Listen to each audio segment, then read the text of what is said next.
আমাকে যখন রিমান্ডে বারবার জিজ্ঞেস করছিল আপনি কাউকে শত্রু মনে করেন কিনা। আমাদের ডানাকাটা পরি সবসময়ই আলোচনায় থাকেন তার কর্মকাণ্ড দিয়ে, কখনো নিজের সাজসজ্জা, কখনো প্রেম, বিয়ে, ব্যক্তিগত জীবন, আবার কখনো অন্যকে উচিত শিক্ষা দেওয়া, এই সব নিয়েই বেশ সরব পরিমণি। এখন নানা কারণে আলোচনায় থাকলেও পরি সবচেয়ে বেশি আলোচনায় আসেন মাদক মামলায়।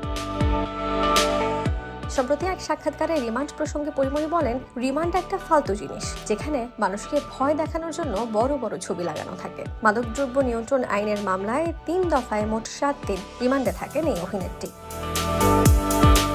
কারাগারে নির্যাতনের অভিজ্ঞতা বর্ণনা করতে গিয়ে তিনি বলেন, আমাকে কেন আটক করা হয়েছিল সেটি আমাকে যারা আটক করেছেন তারাই জানতো না। একজন আরেকজনকে জিজ্ঞেস করত, ওরা নিজেরাই বিভ্রান্ত ছিল।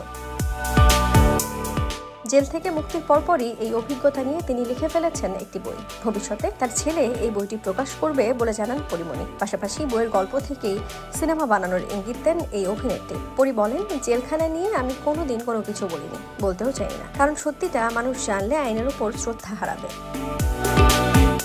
পরির এমন বক্তব্যে ধরেই নেওয়া যায় 2021 সালে মাদক মামলায় গ্রেপ্তার, রিমান্ড ও কারাবাসের অভিজ্ঞতা এবার রূপ পেতে যাচ্ছে সিনেমায়। র্যাবের অভিযানে তার বাসায় 4 ঘন্টারও বেশি সময় ধরে তল্লাশি চালানো হতে পারে কোনো সিনেমার দৃশ্য।